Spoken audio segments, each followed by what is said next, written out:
Okay, what's new in Alabama Splash? When you buy a relic park, which it was, let me give you one big piece of advice: never buy a relic park. Okay. As I've said before about the Rampage roller coaster, when you create a capital budget to restore a roller coaster that's been woody that's been down for 3 years, take your capital budget and double it. Okay. You have to like puzzles. I mean, we have spent so much money on, the stuff that doesn't drive the game. But we've got fun stuff coming for 2016 and 2017 and 2018 and 2019. I guess I joke about the video. I guess we're going to play the video in a second. I think so. Let me do my Super Mario jump. Let's see if I can pull this off one time, man. Hang on. Oh my Because God. I'm the only 51-year-old man that gets super excited about teacups. Okay, you ready? New for 2016, teacups!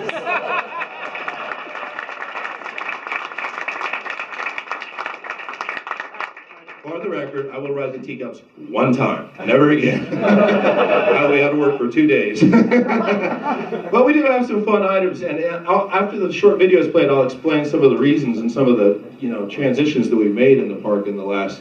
It's only been 22 months, man. I was 25 years old when we bought it. Look at me now. I'm dying quickly. All right. Well, he's struggling with it. We're having a technical difficulty at Dollywood. It's going to take a minute. Okay. Well, no. I'm not going to sing. I'll get booed off stage. I sang Blue, I'll have a blue Christmas. I got booed off stage in Miami singing. But, one of the things that we discovered after we bought the park, and shame on me, this is one of those things that keen eye should have spotted, was the entrance to the water park is wrong. There's too much going on there. Now, to some degree with a park, any park, you have to build it for your Easter Saturdays, as I call them. I mean, on 5 or 6 days of our season, we're getting about 15% of our guests. You people are smart enough to know to avoid those days. But I cannot seem to convince the general public to not come on a different day. So we're about 4x on those Saturdays. So, we get these huge crowds on Saturdays. I'm going on TV now, and the thing, you don't want to push guests away. But I'm saying if your travel plans allow, come another day. But my point is that the water park entrance, when we bought it, is just badly designed. So we've got to make some infrastructure changes to it to allow the guests to better go through the water park. So, you about ready, Josh? No, my keyboard's not working. So that is the operator. The blue screen of death. Is it that or the operator? When you have these large crowds on these we need those big crowds on those Saturdays. I mean, I'll speak candidly, that's when that money meter kind of moves, those are the big days. But you have to satisfy those people or you lose them into the next season. It's no fun standing in line, as we all know, for a long period of time. And the Cook business model, Cook Family Park model, is not fast pass, but Johnny Paycheck and Johnny Rich Guy can wait together for a short period of time in the queue and ride the ride together, okay?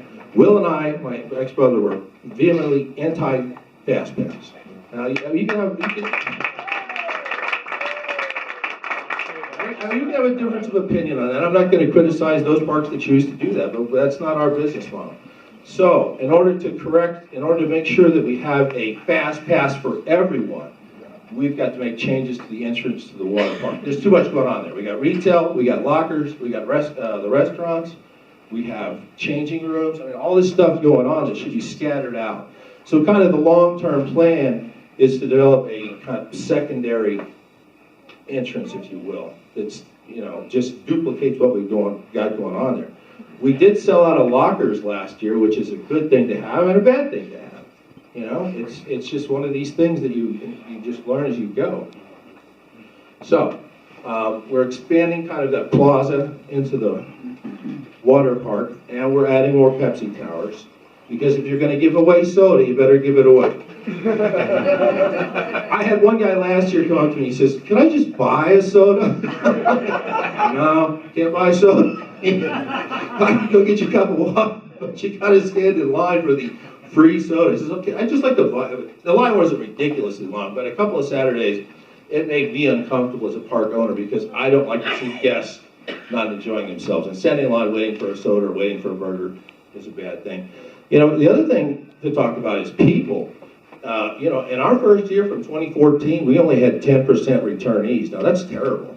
That's terrible. We got about 30% seasonal returnees. I'm talking about team members now. We've improved, so we've begun finding kind of better, you know, team members that we can rely on. You know, our goal is to get to about 60%. I mean, you can never have 100% retention because most people cannot enter full time into the theme park, regional theme park industry because there's just not enough jobs. So we are adding some rides to the park this summer.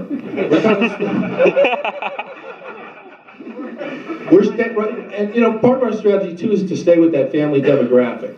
So, you know, it's kind of chicken and the egg. You know, the theme park entrance is not big enough to handle a larger crowd, you know, and then you just can't plunk down an expensive roller coaster and expect it to, you know, people to have a bad experience. So and plus, what we really want to do with that park is really focus in on that key demographic of families. So we've changed the culture of the park, both with our team members and our guests.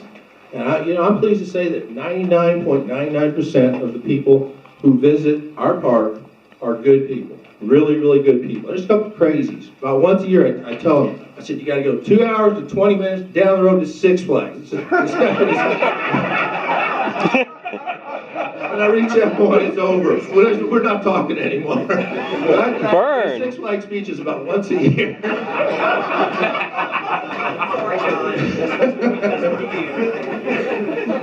And I got nothing against Six Flags, but you know, sometimes it's like, you just need to try another park.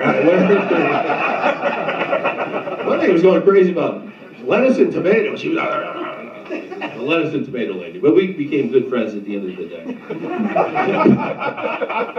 Josh can't play it. All right, so we're gonna. I guess I'll have. We're not going to see the video. It doesn't look like, but that's okay. Well, I haven't talked about the rides. I did my little jump. People seen the 2016 announcement video?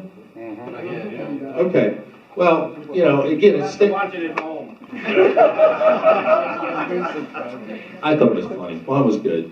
Anyway, we're adding a gigantic Pepsi station, you know, with lots of towers, which is not exciting, but you know, one of the yes, it is, unless people are Coke militants. But yeah, we're adding more drink towers throughout both parks. So we're adding the Rampage drink station is becoming Rampage Oasis with 4 towers instead of 1 up by the roller coaster.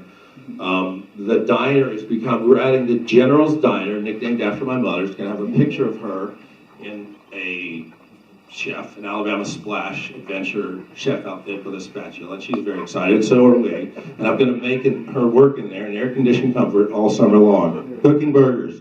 The other thing we're adding is we're completing the family ride section of the park. If anybody's been to the park, there's a family ride section loop. It's now complete because we're adding 2 Zamperla pieces to the ride section of the park. And I have personally begun scrubbing and cleaning up those 4 ride pads, which used to be Scrambler, Tilt-A-Whirl, help me, Byron, Himalaya, Crazy Dance. So, you know, the bigger, kind of more thrilling rides are coming.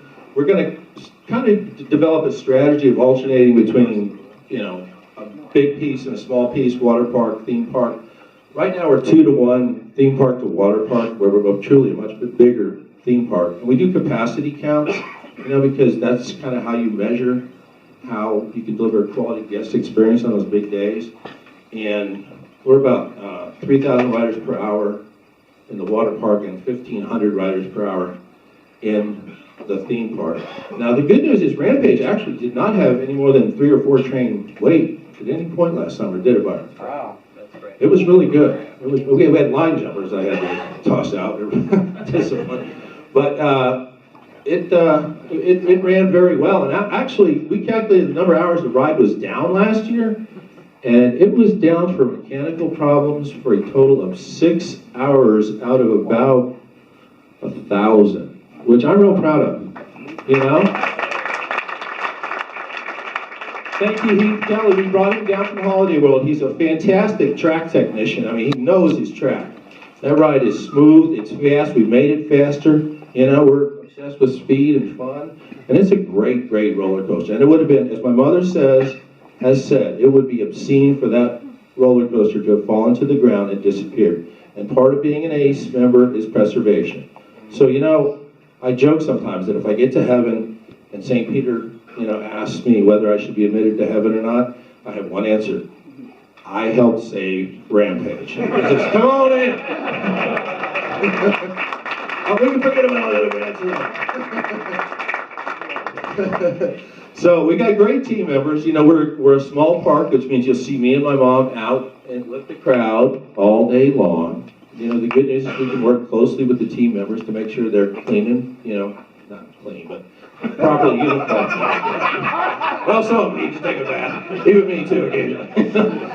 But so that they're, friendly and, doing the right things. And it's so important. And my brother said it best, and it's absolutely true. People think you can plunk down a $22 million or $50 million roller coaster, well, 25. Let's call it Fury 325 was 25 million. Well, Carowinds is doing a good job. But the saying that Will used to say, my decedent brother, is, people think that you can just plunk down a $22 million roller coaster and it's a license to print money. You really have to monitor growth carefully, because a mistake a park can make is growing too rapidly, as weird as that sounds.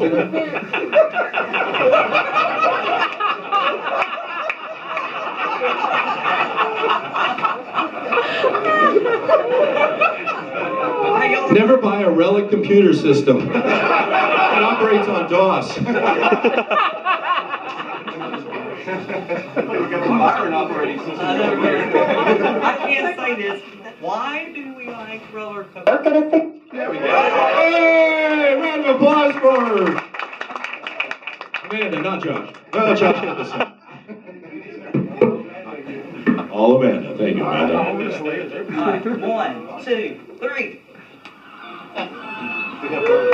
This is not actually in Malcolm's video. This is wound up on the cutting room floor parts of this. When you have a complaint about a measurement of your child, see him. Thank y'all so much for your time. I do have just a little gift for everybody in the back. If you will, I have just enough for everybody that registered. So I'm on the very back table on this side, and y'all, when we break for lunch, if y'all will come and see me, I will give you your gift at that time. Thank y'all. Thank you.